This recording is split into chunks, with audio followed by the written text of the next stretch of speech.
Bom, gente, agora nós vamos dar continuidade, né, ao que tinha falado, ao estudo das bactérias. Só que antes da gente começar, eu queria dar um aviso. Na aula anterior de classificação, quando eu fui falar sobre o- a classificação do reino Monera, planta e fungi, eu falei que a maioria praticamente era procarionte. E tá errado isso, tá? Todos são eucariontes, exceto as bactérias. Só gravar assim que dá certo. Eu fui editar o vídeo e aí eu vi que eu tinha falado isso. Porque acaba que a gente pensa uma coisa e fala outra, né? Acontece. Mas foi isso. Então vocês ficam alertas. Eu coloquei na edição no vídeo uma, uma tag falando que estava errado, né? Corrigindo, mas só para vocês ficarem atentos quanto a isso mesmo, certinho? Então, beleza. O assunto de hoje, né, é bactérias, que são do reino Monera, como vocês já estudaram comigo e com outros professores. E antes de começar falando das bactérias em si, eu queria falar sobre uma coisa muito importante, que é a classificação de domínios. O que significa isso? Domínios é uma classe superior a reinos. E ele existiu por causa da diversidade mesmo e as diferenças entre os eucariontes e os procariontes. E aí foram criados 3 domínios, sendo 2 deles das bactérias, que são procariontes, e um dos eucariontes. E o que significa? Nós temos um ancestral comum, né, que gerou esses seres. E aí, a gente tem o domínio Eubactéria, que é o domínio que abriga a maior parte das bactérias que existem, que são as bactérias verdadeiras. Ele tem esse nome, eu, justamente porque tudo que começa com eu significa verdadeiro. Então, esse domínio é o domínio que abriga as bactérias verdadeiras, que são predominantes. E elas são patogênicas em sua maioria e podem formar endósporos, que eu vou falar um pouco mais à frente. E aí, outro domínio também que é de bactérias é o domínio Archaea, que abriga as bactérias primitivas, que são mais semelhantes com os eucariontes. O RNA delas é muito semelhante com os eucariontes, mas nem por isso elas são do Eukária, elas são da Archaea, do domínio Archaea. E esse domínio possui essas bactérias que apresentam uma peculiaridade, porque elas vivem em lugares extremos, por exemplo, muito quentes ou muito frios, em águas termais. Elas vivem nesses lugares. E o componente da parede celular delas são as glicoproteínas e os polissacarídeos, o que também é diferente das bactérias verdadeiras, certo? Então é isso. E o domínio eucária é o dos eucariontes, que são os outros seres vivos, certo? Então, só para fazer um recapitular. Domínios, temos 3 domínios: Eubactéria, Archaea e Eukária. Eubactéria abriga a maioria do reino Monera, que são as bactérias verdadeiras. Archaea abriga bactérias primitivas com RNA semelhante ao Eukária. E Eukária é o domínio dos eucariontes, que são a maioria dos seres vivos. Certinho? É só isso. E aí vamos voltar aqui para as bactérias em si e falar um pouco da estrutura celular desses seres vivos. Começando pela parede celular. O que é a parede celular?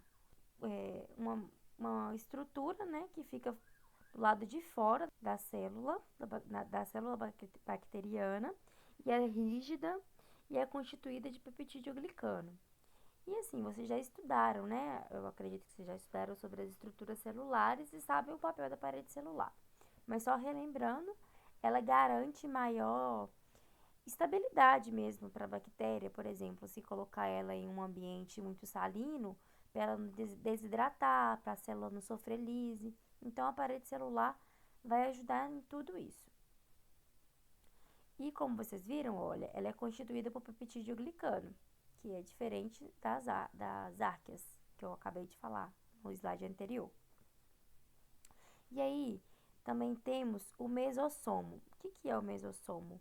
É uma dobra, igual vocês estão vendo aqui nessa imagem, da membrana plasmática, e ele auxilia na respiração das bactérias. Por quê? Porque as bactérias não têm a mitocôndria, que é a organela que é responsável pela respiração celular dos outros organismos, dos outros seres, né? Igual nós mesmos, seres humanos, fazemos respiração celular por meio da mitocôndria. As bactérias não têm mitocôndria, elas têm mesossomo. Então, se cair algo relacionado a mesossomo, a ligação é com a respiração desses seres, certo? E aí temos a membrana plasmática, que todas as células vão ter membrana plasmática, que vai estar aqui, olha, delimitando o citoplasma, próxima à parede celular, e ela é lipoproteica, igual os outros seres vivos. Temos a única organela presente, que é os ribossomos, que são esses pontinhos pretos, que eles vão participar da síntese de proteínas, e o material genético dessa bactéria. Esse material genético, ele é enovelado, né, igual vocês estão vendo, ele não é separado do citoplasma por uma membrana carioteca, bactéria não tem, e ele fica no espaço chamado de nucleoide, certo? E aí, algumas outras bactérias têm um DNA acessório, chamado de plasmídio. Eu vou colocar uma imagem para vocês verem aqui, que é um DNA circular e é um DNA que serve para a bactéria possuir mais variabilidade. Confere resistência a antibióticos, porque uma bactéria pode infiltrar em outra algum tipo, né, de gene que vai conferir essa resistência. Então, o plasmídio é um DNA acessório que está relacionado a esse tipo de resistência ou variabilidade das bactérias. E ele também tem relação com a técnica do DNA recombinante, que eu vou falar em seguida, na parte de reprodução, certo? E aí temos também o flagelo, que é essa estrutura grandinha aqui, que parece um rabinho, e ele serve para a locomoção da bactéria. Temos as fímbrias também, que são essas estruturas um pouco menores que o flagelo, e elas vão estar relacionadas ao processo de reprodução e também a aderência da bactéria a substratos. A última estrutura que eu vou falar aqui é a cápsula, que está delimitada aqui, ó, perto das fímbrias, e ela vai recobrir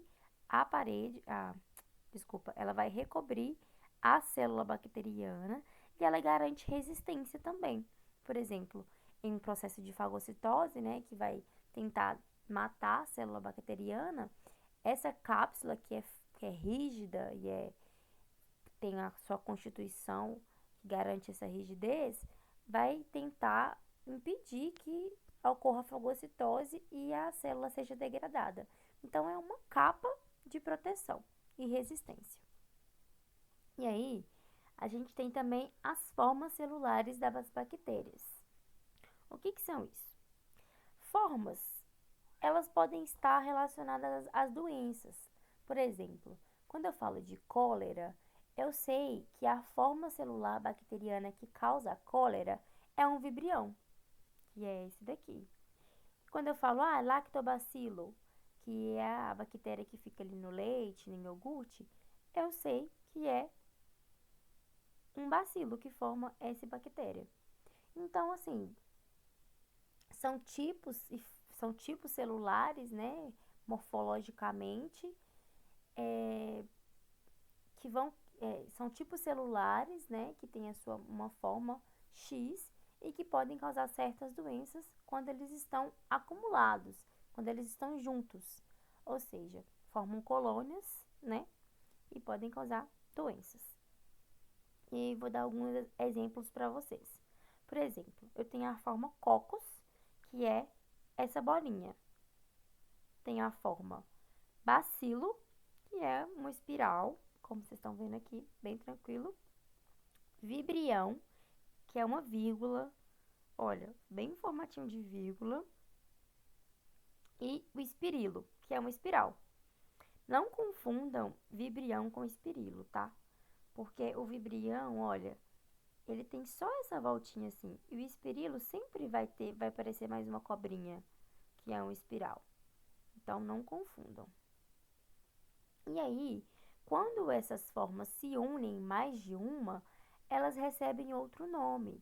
Por exemplo, o cocos, quando se une em dois, ele recebe o nome de diplococo. Muito fácil, diplo 2, certo? E aí, quando o coco se configura em muitas que se assemelham a um cacho de uva, olha só, bem parecido com um cachinho de uva, só faltou o cabinho aqui. Ele toma o nome de Staphylococcus. Quando ele se junta, se une em 8, que forma esse cubo, ele tem o nome de Sarcina. Em 4, tétrade. E enquanto é uma corrente, tá vendo? Parecendo um colar, é Streptococcus. E semelhante a isso, a gente tem o bacilo, que quando eles se unem, mais de um, forma o Streptobacilo, que é bem parecido com aqui, ó, só a gente pensar. Se quando a gente tem tipo um cordãozinho de coccus é Streptococcus, um cordãozinho de bacilos é Streptobacillus. E aí também tem o espirilo, que pode ser espiroqueta, que é essa forma aqui, não flagelada, e essa forma aqui é flagelada. E esse quadro, gente, é decoreba mesmo. Não tem muito o que falar, vocês têm que olhar e decorar as formas. Porque podem perguntar em questões. Por exemplo, falar a cólera, ela é causada por um vibrião. Ou então te dar uma forma dessa daqui e perguntar qual que é. Então estejam atentos e gravem. É bem tranquilo, bem fácil. E aí, mudando totalmente de assunto, nós vamos para as características nutricionais das bactérias. E o que isso significa? Como eu já havia comentado, cada reino, né, cada ser vivo, ele tem uma forma de se alimentar, de, né, obter o seu alimento. E as bactérias, elas podem ser autotróficas ou heterotróficas. As bactérias que são autotróficas, ou seja, elas vão produzir substâncias orgânicas necessárias à sobrevivência. E elas fazem isso utilizando o carbono como fonte, utilizando o CO2 como fonte de carbono e a luz como fonte de energia. Isso nada mais é do que a fotossíntese. Então, nós temos bactérias que fazem fotossíntese, como as algas e as plantas. A única coisa que em alguns casos podem diferir é que ao invés de usar a água como fornecedor de hidrogênios, as bactérias podem usar um tipo de gás, que é o gás sulfídrico ou outro gás também. E aí vai mudar isso. É uma fotossíntese, só que com outro componente aqui. Mas a gente tem a luz, né, como fonte de energia e a produção de um composto orgânico que vai ser usado para sua alimentação, né, para sua sobrevivência, certo? E aí, dentro disso também, a gente pode ter a quimiossíntese, que é semelhante à fotossíntese, só que ao invés da bactéria usar a luz como fonte de energia, ela usa uma energia química para o processo. E como que isso funciona? É o seguinte, nós sabemos, né, que na química nada se perde, tudo se transforma. É uma lei isso. Então, algumas bactérias, quando elas utilizam, elas pegam substâncias inorgânicas, por exemplo, sais, minerais, né? E aí elas oxidam essas substâncias. E a energia liberada nessa oxidação é aproveitada para elas fazerem a quimiossíntese, que é um processo semelhante à fotossíntese, que a única coisa que vai mudar é a energia, que não vai ser proveniente do sol, mas sim da oxidação dessas substâncias inorgânicas. Então é só isso, gente, não tem segredo nenhum. Só lembrar que só tem uma troca de energia. ao invés de usar energia solar, usam energia química. Só isso. E aí, nós temos também as heterotróficas, que é as bactérias que utilizam compostos orgânicos como fonte de carbono.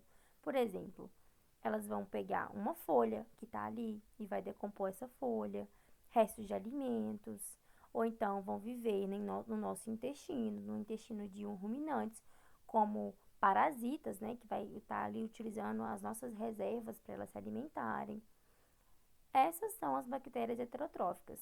E elas são muito importantes quando elas são decompositoras, né? A gente vai ver isso em ciclo do nitrogênio e que a gente vai ver isso em ciclo do nitrogênio, né? Que as bactérias decompositoras fazem um papel fundamental para a ciclagem desse composto. E aí, elas recebem o nome de saprofágicas, essas bactérias que são decompositoras, certo? Só isso. E é importante, gente, vocês não confundirem obtenção de energia com fotossíntese. Assim, eu sei que não tem nada a ver, mas é porque às vezes a gente confunde, porque é algo nutricional, né? A gente faz a fotossíntese para obter os nossos nutrientes, no caso das bactérias autotróficas. E aí, quando você fala obtenção de energia, sei lá, pode haver uma confusão na cabeça e pensar na energia lá, do sol, energia química e confundir tudo. Mas não, estejam claros. O que significa? A obtenção de energia é quando você adquire o combustível necessário para o metabolismo celular. O que significa metabolismo? Necessário para o funcionamento do seu organismo, das suas células. Então, esse combustível é chamado de ATP. E vocês vão ver isso em aula de fotossíntese e em aula de respiração celular. Isso é muito diferente de fotossíntese, porque fotossíntese é a produção de compostos orgânicos, que serão utilizados para obter essa energia utilizada pelas células. Então, o que eu faço? Eu passo a fotossíntese, obtenho compostos orgânicos, por exemplo, a glicose, e nessa glicose eu pego ela, faço a minha respiração celular e obtenho meu combustível necessário para o metabolismo celular, que é o ATP, que é a moeda celular. Entendeu? Talvez tenha ficado um pouco confuso, mas vamos lá. E aí, o que acontece em relação às bactérias?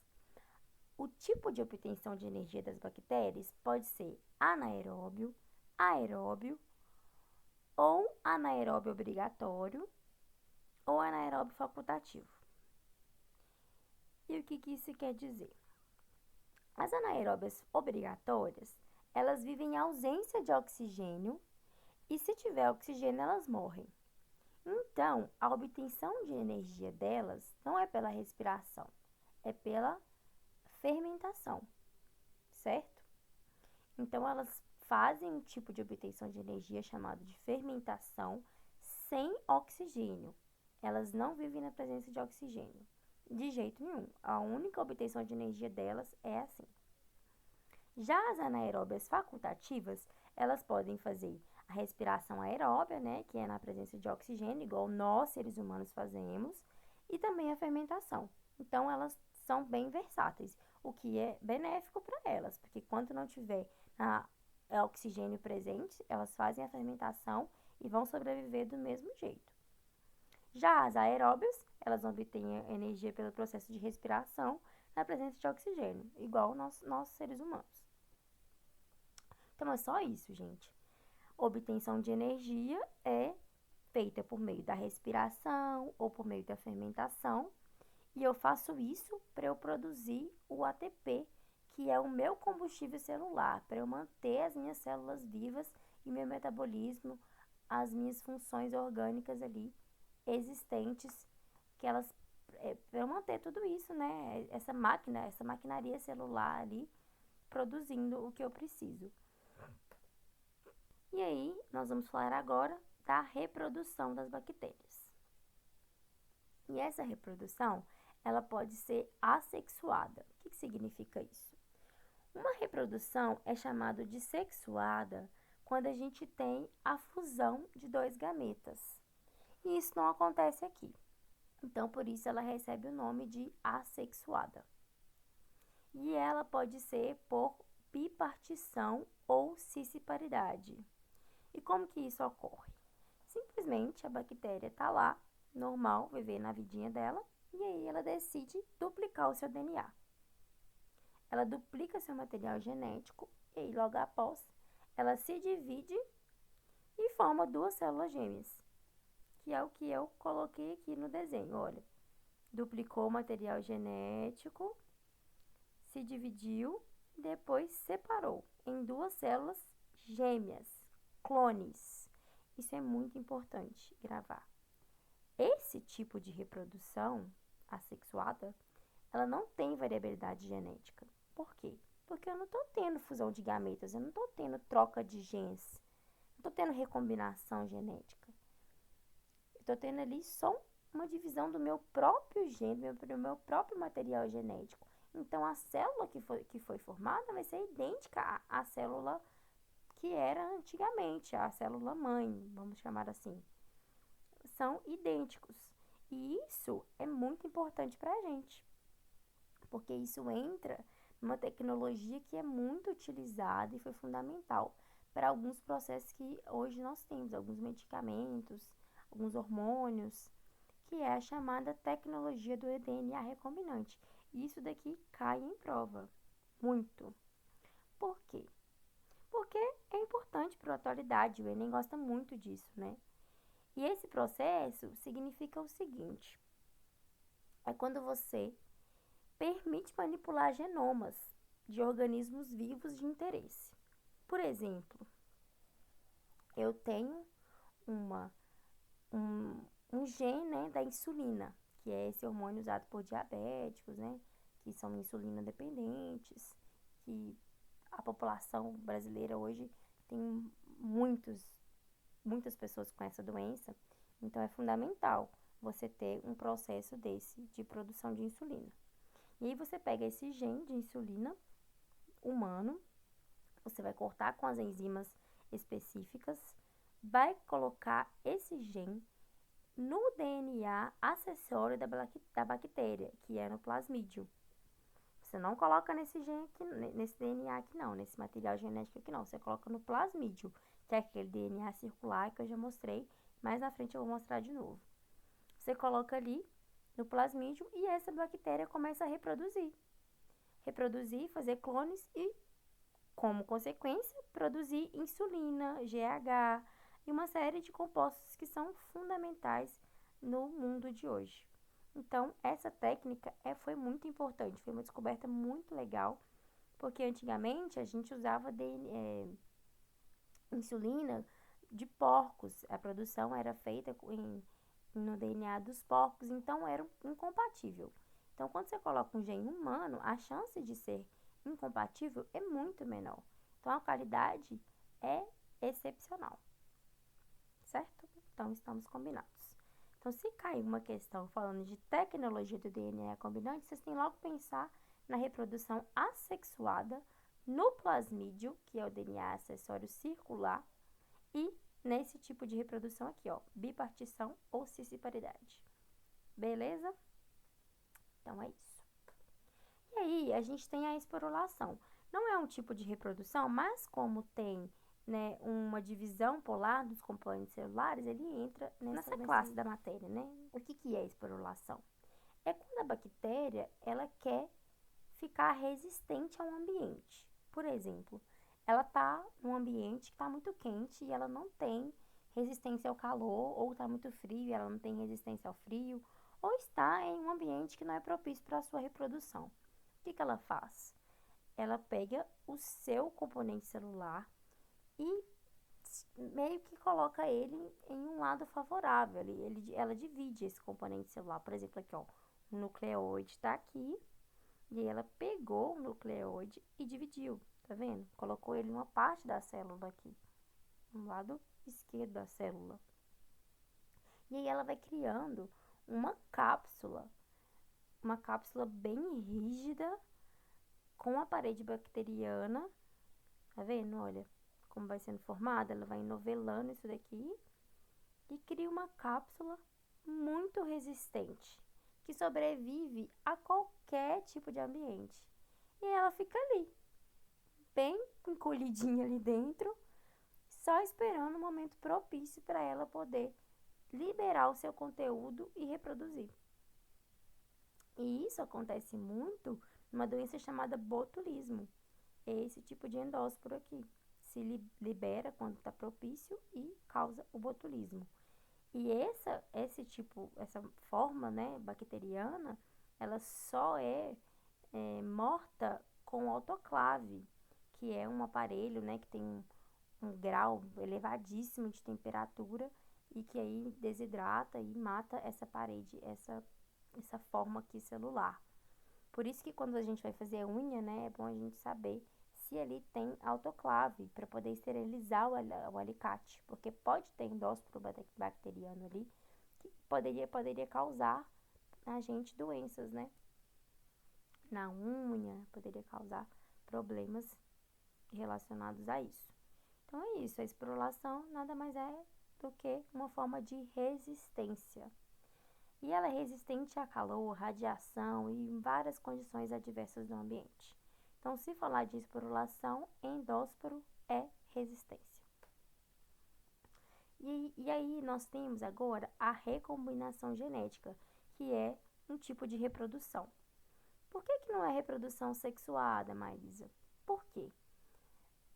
A reprodução sexuada, como eu disse, é um encontro de gametas diferentes, a fusão de gametas que vai formar um ovócito e depois vai formar um embrião. E aqui não tem isso, a gente tem só a recombinação genética mesmo, de uma bactéria doadora para uma bactéria receptora. Então, nós não podemos chamar de reprodução sexuada, viu? Bactéria não tem. Bactéria tem recombinação genética.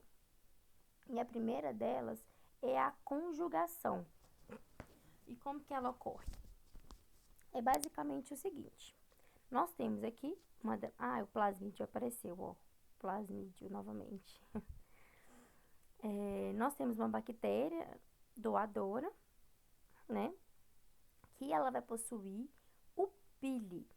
Ou seja, a bactéria que vai doar o seu material genético, ela tem que ter o pili. E a gente chama até de bactéria macho, masculino. E aí, ela vai criar uma ponte, né? Aqui com a outra bactéria. E vai pegar o seu feixe de DNA, um feixe de DNA, e transmitir para a outra bactéria receptora, que é a bactéria feminina. E aí, a bactéria que antes não tinha esse componente, que pode ser um gene de resistência a antibióticos, ou um gene que garante maior variabilidade para ela, uma série de benefícios, né? Que pode ter um novo tipo de gene para a bactéria. Pode tornar ela mais letal, mais patogênica. Essa bactéria, então, passa a ter esse novo gene. E esse é o chamado processo de conjugação. Só isso. Muito simples. O outro processo que a gente tem de recombinação genética é a transformação. E ocorre do seguinte modo. Uma bactéria morre e deixa seus fragmentos de DNA no ambiente. Vendo, olha, moléculas de DNA livres, igual eu coloquei aqui. Aí vem outra bactéria, como quem não quer nada, e simplesmente absorve esse material, se for compatível. Então, ela passa a ter no seu material genético traços dessa bactéria que estava aqui, morta, dando bobeira no ambiente. Só isso. Então, é transformação. Por exemplo, para um jeito fácil de guardar eu transformei algo em meu. Entendeu? Ela pegou algo que estava no ambiente e incorporou o seu material genético. Só isso. E a outra forma é a transdução. Essa forma aqui, eu acredito que vocês vão entender melhor quando a gente estudar vírus, na próxima aula que vocês estiverem comigo, que eu vou falar sobre bacteriófago e tal.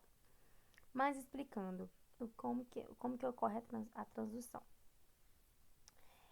é uma transferência de fragmentos de DNA entre bactérias. Só que, para eu ter essa transferência, eu uso um vírus como vetor, que é o bacteriófago. Isso ocorre da seguinte modo. O vírus bacteriófago, que é o vírus específico, né, para infectar bactérias, ele se aloja na bactéria doadora e coloca seus fragmentos nessa bactéria. Tá vendo? Ele vai colocar aquele, tá vendo? Ele libera seus fragmentos nesse DNA aqui bacteriano. E aí essa bactéria passa a produzir, né, o seu componente de DNA junto com o que foi incorporado. Só que essas bactérias não vão sobreviver, porque, né, elas foram infectadas por esse vírus. Então, na maioria dos casos, elas sofrem uma lise celular, né? Elas são rompidas e vão liberar esse DNA bacteriano mais DNA do vírus que elas produziram. Olha aqui, uma cepa de vírus com DNA bacteriano e DNA viral. E esses vírus que foram, né, liberados, eles vão se conectar de mesmo modo uma bactéria receptora. E aí, eles vão fazer a mesma coisa, incorporar esse DNA que tem o DNA dele mais o DNA da bactéria que foi morta, que é a bactéria doadora, na célula recebedora. E olha aqui, foi incorporado. E ela passa a ter um novo tipo de material genético, com uma variabilidade de genes. Se essa bactéria não morrer, se ela sobreviver à infecção viral, porque isso é um tipo de infecção viral, ela vai ser uma bactéria transduzida com um novo tipo de material genético. E isso vai causar as mesmas coisas que eu falei no começo: variabilidade, maior letalidade, maior patogenicidade, ou o que essa outra bactéria que tinha de especial, digamos assim. E eu resumi aqui, só vocês lerem se tiver interesse depois. Então, essas foram o tipo de recombinação genética, totalizando 3, que é a forma que traz variabilidade genética para as bactérias.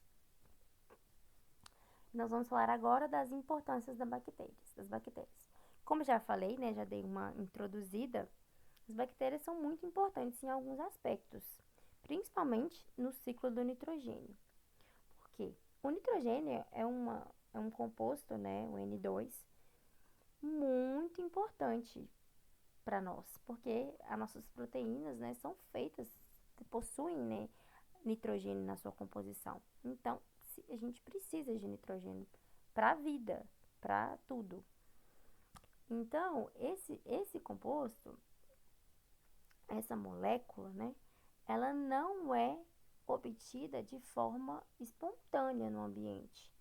A gente usa as bactérias para elas liberarem essa molécula de nitrogênio e assim as plantas poderem absorver elas, os animais poderem absorver de forma, né, de forma indireta, né, quando eles alimentam das plantas que possuem absorção de nitrogênio. Então, as bactérias vão contribuir para esse ciclo todinho aqui, e isso é fundamental para a vida dos seres humanos.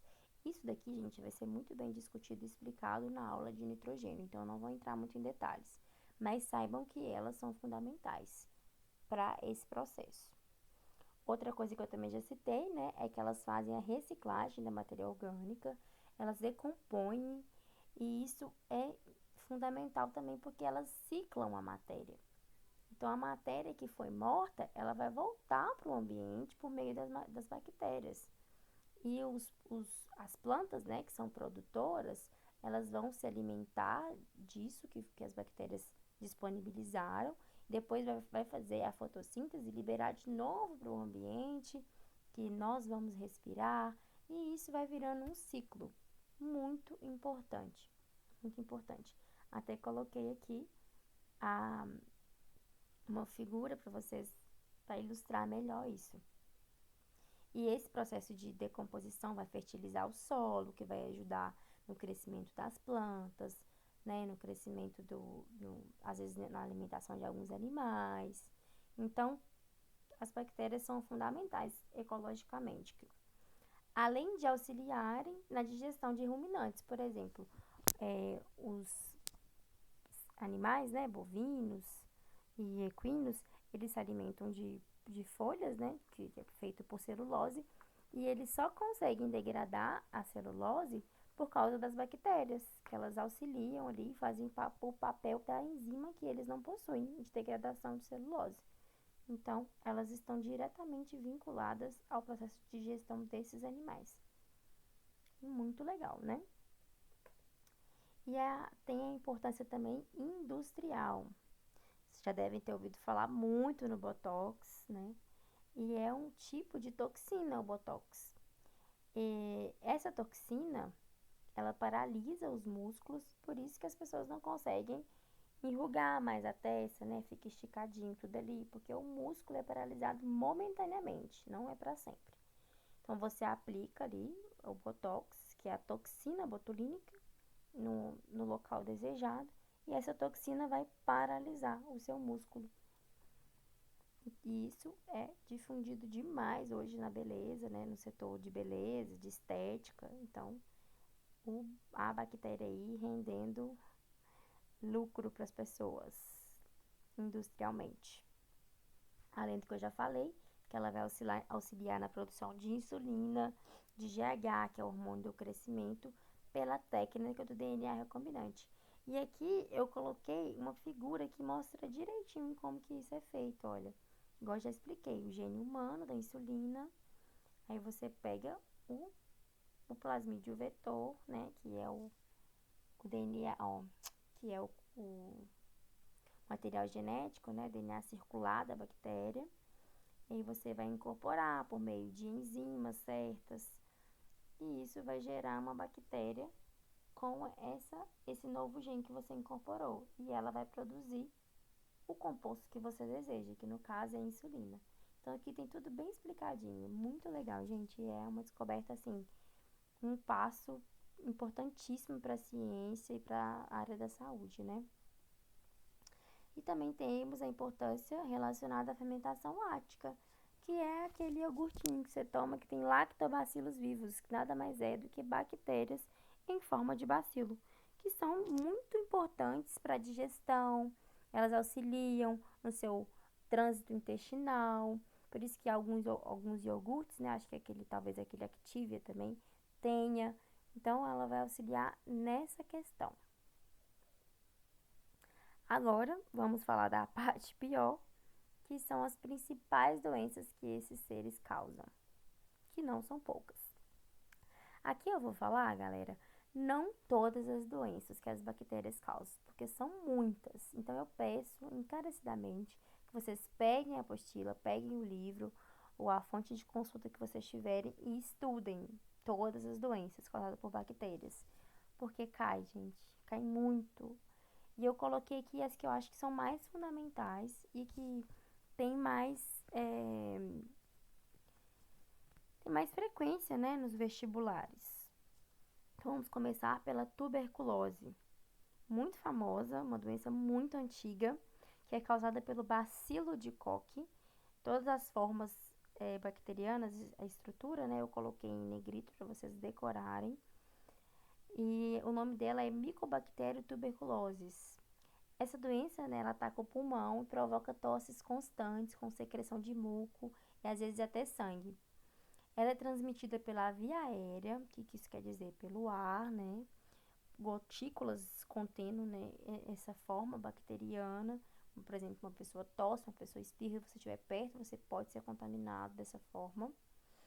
E o jeito de prevenir essa doença é pela vacina BCG, que todo mundo tem uma marquinha aí no braço dessa vacina. E o tratamento é feito por antibióticos. E, gente, todas as doenças causadas por bactérias são antibióticos que tratam, viu? Então, às vezes o povo vem falando assim, tá com coronavírus, dá um antibiótico. Não tem nada a ver, porque antibiótico mata bactéria, não mata vírus, certo? Então, gente, a tuberculose, ela vai causar isso. Antes era uma doença que não tinha controle, né, que matava muito. Hoje pode ser tratada, se feita precocemente, pode ser tratada, né, pode ser controlada e não causar tantos malefícios. E é sempre importante você tratar os doentes para eles não transmitirem para outras pessoas, né? Então, quanto mais cedo você descobrir uma doença, melhor é você se tratar e para não transmitir para outras pessoas, certo? A outra doença é a hanseníase, que é a lepra, e ela é causada pelo bacilo de Hansen, Mycobacterium leprae. Ela causa lesões na pele, né? E essas lesões, ela atinge o sistema nervoso e isso faz com que a pessoa perca a sensibilidade. Então, ela não sente calor, não sente tato. Às vezes, você já deve ter visto foto de pessoas com a mão no fogo assim e não sentem nada. E o calor tá ali, né, derretendo todo a pele, causando queimaduras gravíssimas, e a pessoa não tá sentindo, porque ela perdeu a sensibilidade, né? Perdeu essa ligação com o sistema nervoso por causa da lepra. Isso é perigosíssimo, porque pode ter perca de órgãos, né? Perca de membros. Órgãos não. Perca de membros por causa disso. Quando a pessoa tá numa temperatura muito fria, muito quente, se ela não estiver sentindo, não tiver dor, não estiver incomodando, né? Ela pode perder esse membro por causa essa exposição severa, né? A essa fonte de calor ou temperatura. Então é muito séria essa doença. E ela pode ser transmitida pelo contato direto. Você encostou em uma pessoa que tem lepra, né, na ferida dela, você pode pegar. E a profilaxia, gente, eu não falei no outro slide, mas profilaxia é prevenção, tá? E esse termo eu coloquei porque ele pode cair. Eu coloquei aqui, ó, entre parênteses, prevenção.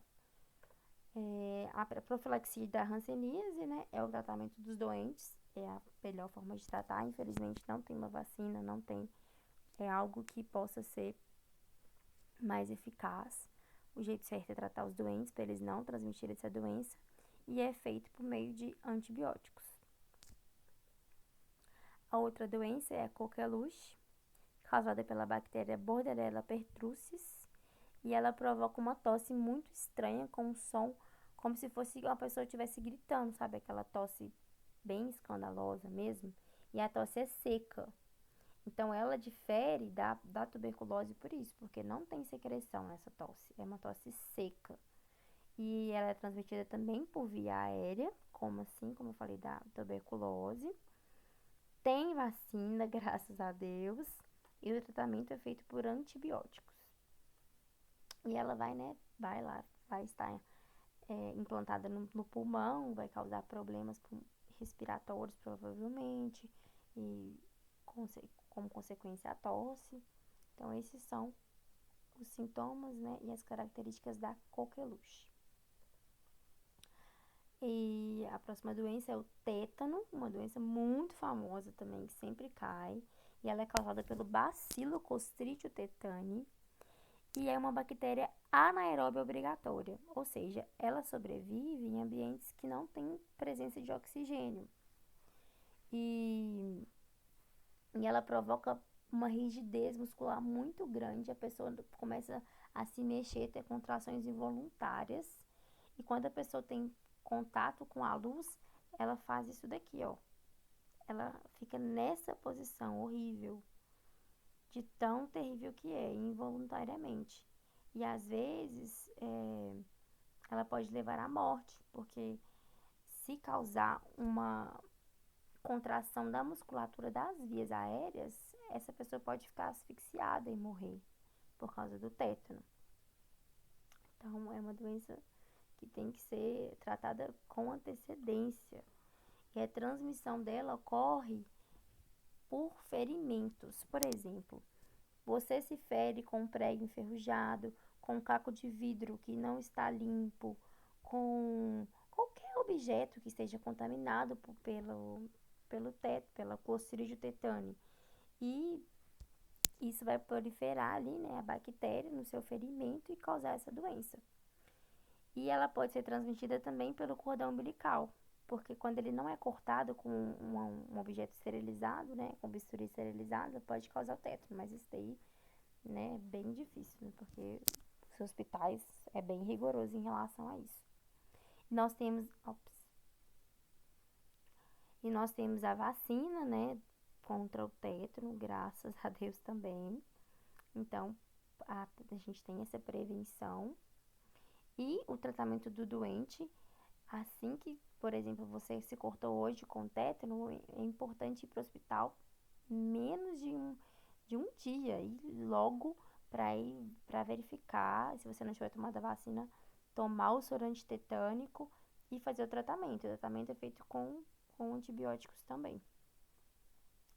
Então é isso, essa é o tétano, uma doença muito que cai muito em prova. E sempre lembrar, gente, disso daqui, ó. Não é só o o prego enferrujado, não. É qualquer objeto cortante contaminado, tá?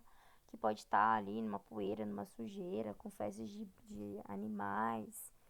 E lembrem disso, porque às vezes é pegadinha colocar que é só o prego, mas não é, não.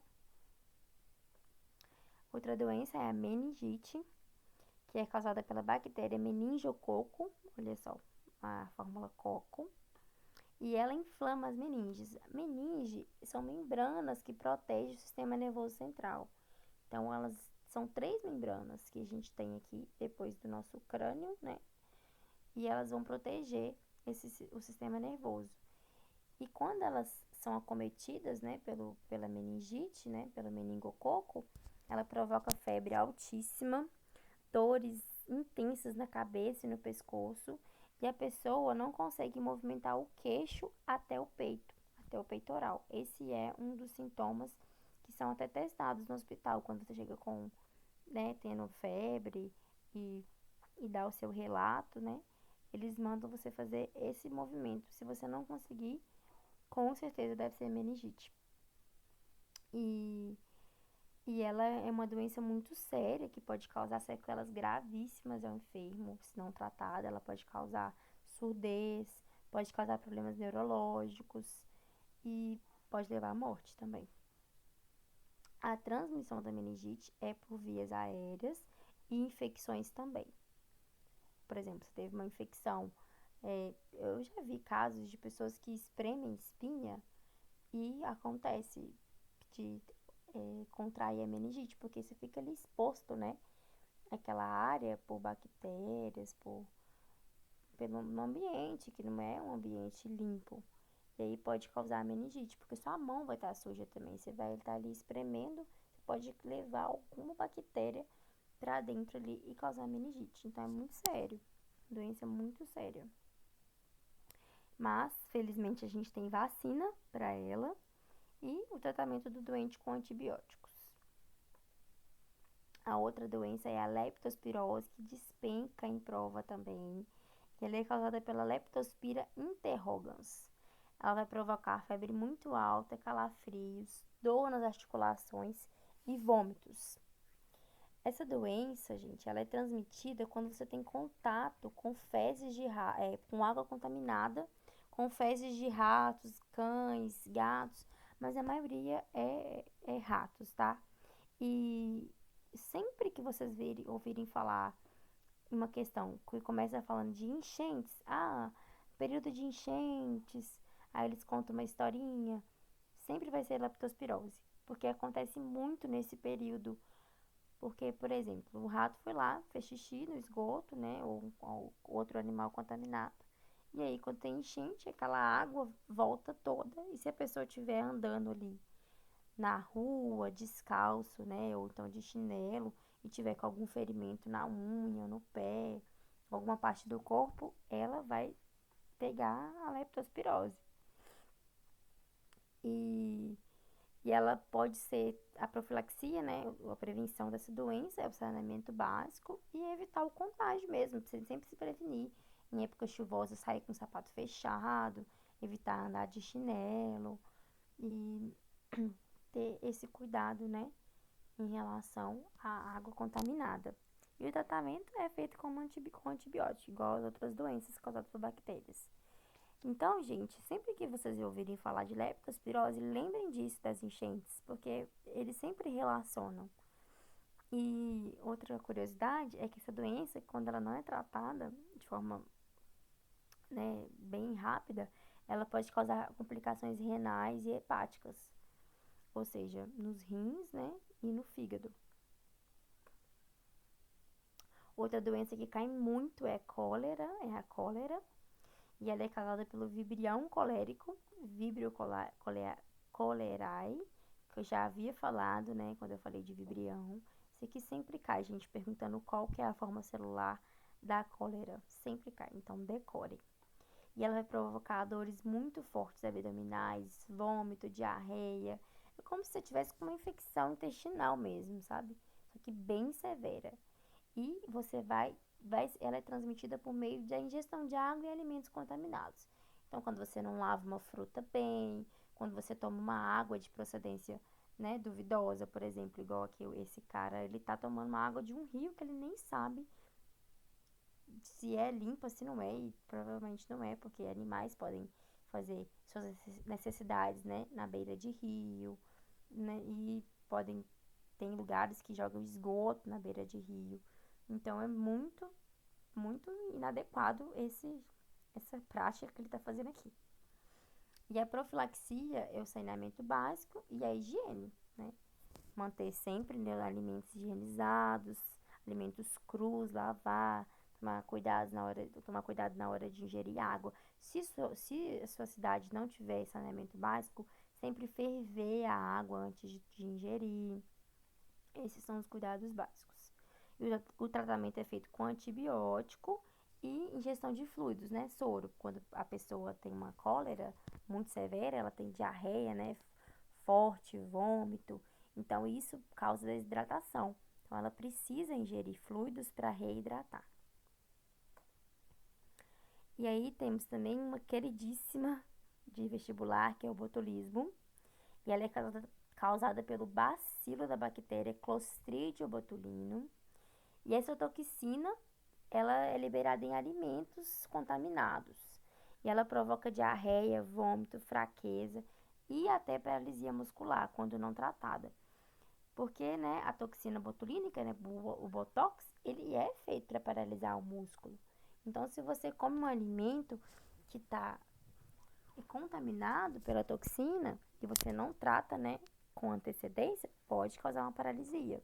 Mas isso é algo mais posterior, não é de imediato. De imediato são esses sintomas aqui.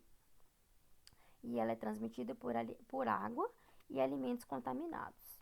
Por exemplo, se você está ali no supermercado, você vê uma lata estufada, não pega.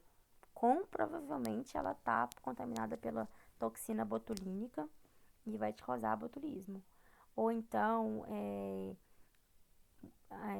alimentos processados, sabe? Alimentos que são enlatados, queijo fresco, ovo quando você não cozinha ele direito. Tudo isso pode causar o botulismo. E para você evitar, né, a profilaxia, a prevenção, é evitar o consumo desses alimentos mesmo. Embutidos, que são mal cozidos, que não tem uma conservação boa. E sempre quando você for consumir algo em conserva, ferver, né? Ver se as coisas que são derivadas do leite tá ali com uma aparência boa, né? Que se não tá com aquela nata esquisita que alguns alimentos costumam ficar. Não a nata do leite, gente. Tipo assim, algo mesmo que você vê que não tá normal, que tem alguma contaminação ali. Então é isso, ficar atento a esse tipo de consumo indevido, né? Com um estado de conservação péssimo. E sempre que eles vão falar de botulismo, eles vão falar de lata estufada. É muito comum falar. E além disso, não esquecer que também pode ter outros tipos de alimentos, tá? Igual o ovo e o queijo também, queijo fresco, porque a lata estufada é o mais comum. E o tratamento, né, é feito com antibiótico, como as outras doenças causadas por bactérias. E aí, por último, eu coloquei algumas doenças sexualmente transmissíveis. Por exemplo, a gonorreia. Essa doença, gente, ela é causada pela bactéria Neisseria gonorrhoeae, que é um tipo de coco. E em mulheres, ela vai provocar uma secreção purulenta, tá vendo aqui? Na vagina. E uma dor muito forte abaixo do ventre. Em algumas mulheres, essa doença pode ser assintomática. E nos homens, ela causa dor no canal da urina e a secreção purulenta também. Causa muita ardência fazer xixi. Outro tipo, né, de transmissão é a transmissão no parto. A mãe pode passar para o filho, que é chamada transmissão vertical. Isso pode causar um problema nos olhos, né, uma oftalmia gonocóxica, os olhos ficam com secreção purulenta, e se não tratado pode causar até cegueira. Então, quando a mãe, né, ela vai lá no fazer o pré-natal, ela vê que ela tem gonorreia, ela tem que tratar antes de fazer o seu parto. Então, a transmissão, né, ela é feita pela relação sexual sem proteção, sem a camisinha, e pelo parto, que é a transmissão vertical. A profilaxia é o tratamento do doente e o uso de preservativo. Isso daqui é muito complicado, porque como eu disse, algumas mulheres são assintomáticas. Então, se ela não está tendo sintoma, se ela transar sem camisinha, ela pode estar ali passando a doença para o parceiro dela ou para outras pessoas, se ela tiver mais de um parceiro, e infectando essas pessoas. E essas pessoas podem infectar outras. Então, é muito complicado. Por isso que é importante sempre manter o controle no ginecologista, olhar como é que está a saúde, né, do seu órgão e estar sempre cuidando disso, para você não infectar outras pessoas e não, né, contrair uma doença e ficar sem tratar. O tratamento é feito com antibiótico específico indicado pelo médico. A outra doença, gente, é a sífilis, que é uma doença que vem matando muitas pessoas, infelizmente. Por quê? Porque é uma doença silenciosa. E eu vou explicar por quê e por que disso. Ela é causada pela bactéria espiroqueta, chamada de Treponema pallidum. Ela provoca feridas, erupções e pode afetar até os órgãos e matar a pessoa. E aí, gente, a sífilis, ela vai ter 3 estágios. O primeiro estágio dela vai causar uma ferida, igual tá aqui, ó. Tá vendo? No órgão genital da pessoa. O segundo estágio causa a erupção cutânea, que são vários, como se fossem umas bolinhas, né? Não feridas, mas umas bolinhas mesmo com cor, em todo o corpo da pessoa. E o terceiro estágio afeta os órgãos internos. E acontece, gente, que essa doença, ela pode também ser assintomática e até ficar invisível entre um estágio e outro. Por exemplo, entre o estágio 1 e o estágio 2, ela pode ficar assintomática. Deu a ferida, aí fica um tempão sem ter sintoma nenhum. Aí depois vem a erupção cutânea.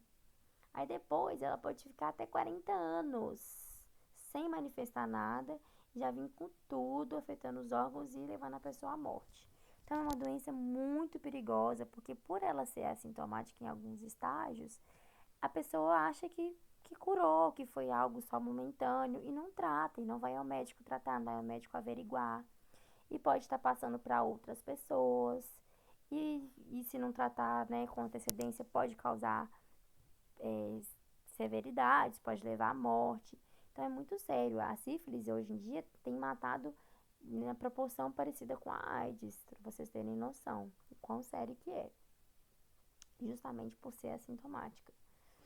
E justamente também porque o brasileiro não tem cultura de usar preservativo, né? Não tem cultura de ir ao médico também e manter uma frequência, né? Para averiguar a saúde, como que tá a saúde em geral, né? Infelizmente. Então, né? Reafirmando, a transmissão é feita pela relação sexual sem preservativo, e também pode ser de forma vertical, no parto. A mãe pode passar para o filho. Então, mais uma vez, como é importante o pré-natal, como é importante acompanhar e ver se a mãe tem essas doenças para a criança, né, não nascer com esse tipo de doença. A profilaxia é feita com tratamento do doente e o uso de preservativo, e o tratamento com antibiótico específico para essa doença. E aí, eu coloquei umas questõezinhas pra gente fazer. A matéria acabou. Espero que vocês tenham entendido. Qualquer dúvida podem me chamar, tá? E revisem, peguem o livro, estudem mais, porque aqui, gente, a gente tá dando uma revisão para vocês, né? Vocês têm que aprofundar no livro, na apostila, se for necessário. Se vocês acharem que é necessário, o aprofundamento tem que ser com um embasamento, né, mais teórico de um livro, de uma apostila, certo? Então vamos lá, vamos fazer umas questões. Coloquei questões do Enem, tá? A tecnologia do DNA recombinante tem sido utilizada na produção animal, vegetal e microbiana para obtenção de substâncias usadas, por exemplo, no processamento de alimentos e na produção de medicamentos. As bactérias são os organismos mais comumente utilizados nessa técnica, pois apresentam uma série de características propícias para essa tecnologia, como o... Então, o que ele quer saber? Ele falou de DNA recombinante e quer saber quais são as características das bactérias que são propícias a essa tecnologia. E a gente já sabe, gente, que não é por reprodução, né? Pela reprodução de recombinação gênica, não é essa. Então, a gente sabe que é o tipo de, né, de reprodução bacteriana que é proveitosa para a tecnologia do DNA recombinante é a clonagem, né? Que ele vai clonar ali vários tipos de bactérias iguais e vai produzir o material de interesse que eles estão fazendo ali. Então, vamos procurar. Primeiro, cisparidade. Pode ser, né? Porque é um tipo. Reprodução assexuada do tipo bipartição. Pode ser também. Reprodução via meiose. Nada a ver, né? Não tem... A célula se divide ali, mas não é por meiose, não. Nada a ver. A divisão dela é outra. Aí tem aqui também reprodução assexuada, ok? Reprodução assexuada. Então, eu tirei só a letra C. E aí, o outro quesito é que a reprodução, a técnica do DNA recombinante, ela é feita no plasmídio, que é o DNA circular. Então, aqui já corto linear e já corto linear. Então, eu tenho só duas alternativas, a letra D e a letra B. O que a letra B fala? Cromossomo circular e a reprodução assexuada do tipo bipartição. Ok, para mim essa tá super certa. A letra D, cromossomo circular, ok, isolado por uma membrana e a reprodução assexuada, nada a ver. Não tem nenhuma membrana que isola nada de nada ali na célula procarionte. A única membrana que a gente tem é a membrana plasmática, só. Não tem membrana que isola a organela, que isola o núcleo, então essa está errada. A nossa resposta, então, é a letra B, cromossomo circular e a reprodução assexuada do tipo bipartição. Vamos para número 2. Aí ele tem um texto aqui, né? Vamos ler. Eu vou tentar ler de forma rápida. Medidas de saneamento básico são fundamentais no processo de promoção de saúde e qualidade de vida da população. Muitas vezes, a falta de saneamento está relacionada com o aparecimento de várias doenças. Nesse contexto, um paciente está entrado em pronto atendimento relatando que há 30 dias teve contato com águas de enchente. Ainda informa que nessa localidade não há rede de esgoto e drenagem de águas pluviais e que a coleta de lixo é inadequada. Ele apresenta os seguintes sintomas: febre, dor de cabeça e dores musculares. Gente, falou águas de enchente, o que você já lembra na hora? Leptospirose. Mas vamos fazer. Relacionando os sintomas apresentados com as condições sanitárias da localidade, há indicações de que o paciente apresenta um caso de difteria? Não, nada a ver. Porque difteria é uma outra doença causada por bactéria que você é por água e alimentos contaminados. Mas aqui nesse caso, ele falou de enchente, então eu acho que nada a ver. Botulismo? Não. Tuberculose? Não. Via aérea. Meningite não é, porque meningite é por contato, infecção e via aérea, nada a ver. Então, leptospirose é a resposta. Certo? Gente, essa foi a aula de bactérias. Espero que vocês tenham gostado. Qualquer dúvida, meu WhatsApp está aqui. Podem me chamar, tá? Fiquem à vontade, estou à disposição, viu? Um grande abraço, até a próxima.